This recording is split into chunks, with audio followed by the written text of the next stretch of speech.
Hello friends, मेरा नाम doctor निधि सलूजा है और मैं इंदिरा आईवीएफ गुरुग्राम से बात कर रही हूँ। आज का हमारा टॉपिक है अनएक्सप्लेन इनफर्टिलिटी। अब कभी भी किसी कपल को अगर प्रेगनेंसी नहीं आ रही है शादी के 1 साल के बाद भी, तो उसे हम इनफर्टिलिटी कहते हैं। अब ये जानना बहुत ज़रूरी है कि इनफर्टिलिटी होती किस कारण से है। तो हर महिला को माहवारी के बाद 10वें से 11वें दिन के बाद एक अंडा बनता है। वो अंडा पककर फूटता है और ट्यूब में आता है। हस्बैंड वाइफ जब साथ रहते हैं तो स्पर्म्स आते हैं। ये स्पर्म्स यूट्रस से होते हुए ट्यूब में जाते हैं। एग और स्पर्म का फर्टिलाइजेशन होता है और एक एम्ब्रो बनता है। इस एम्ब्रो को जाके यूट्रस में इम्प्लांट होना है। अब ये काम नहीं हो पा रहा है तो हम इसे इनफर्टिलिटी बोलते हैं। इसके लिए जब भी आप किसी गायनेक के पास जाते हैं तो वो आपके कुछ टेस्ट कराते हैं। इन टेस्ट में बेसिकली 3 मेजर टेस्ट होते हैं, जैसे कि आपके कुछ ब्लड की टेस्टिंग जिसमें AMH इंक्लूडेड होता है, आपका ट्यूब की जांच, लेडी को ओव्यूलेशन हो रहा है या नहीं, और हस्बैंड के स्पर्म काउंट कैसे है।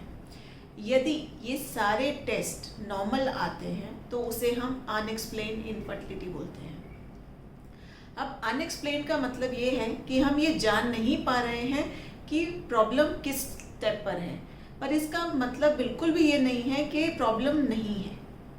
प्रॉब्लम कोई ना कोई माइक्रोस्कोपिक लेवल पे है जिसे हम नॉर्मल टेस्ट के द्वारा जान नहीं सकते।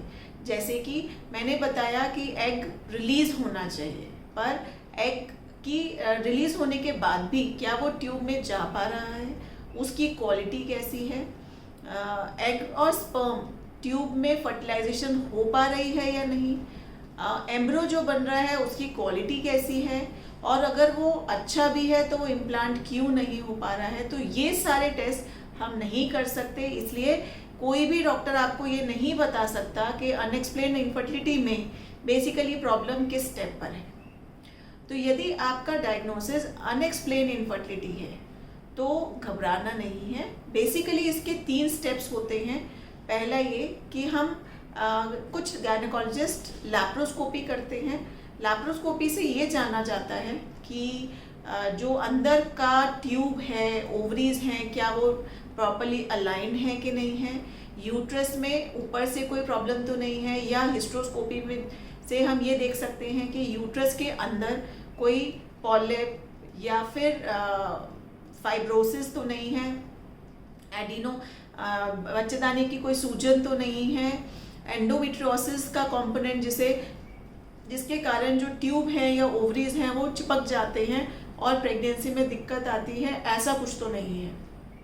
यदि लैप्रोस्कोपी के बाद सब चीज़ें नॉर्मल आती हैं तो आप 2 से 3 साइकिल IUI ज़रूर ट्राई कर सकते हैं। सेकेंड है, अगर लैप्रोस्कोपी में कोई दिक्कत आती है, जैसे कोई ट्यूबरक्लोसिस आ गया या फिर एंडोमेट्रियोसिस आ गया, तो उसमें उसका 2 से 4 महीने के लिए ट्रीटमेंट किया जाता है और फिर आपको कहा जाता है ट्राई करने के लिए।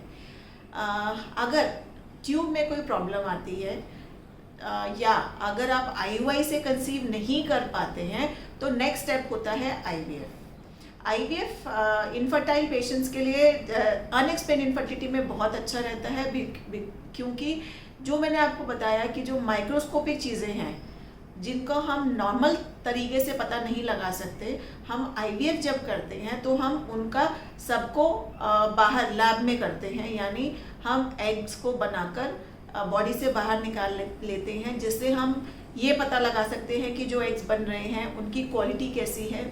सेकेंड, इक्सी तकनीक से हम एग और स्पर्म का फर्टिलाइजेशन करा सकते हैं। थर्ड, हम जो एम्ब्रो बनाते हैं वो डे 5 के होते हैं। इसके बाद हम एम्ब्रो की क्वालिटी को भी जज कर सकते हैं। और यदि किसी महिला की एज 35 अबव है तो उन एम्ब्रोज पे जेनेटिक टेस्टिंग भी की जा सकती है, जिससे हमें ये मालूम हो जाएगा कि एम्ब्रोज की क्वालिटी कैसी है, जेनेटिकली वो नॉर्मल है कि नहीं।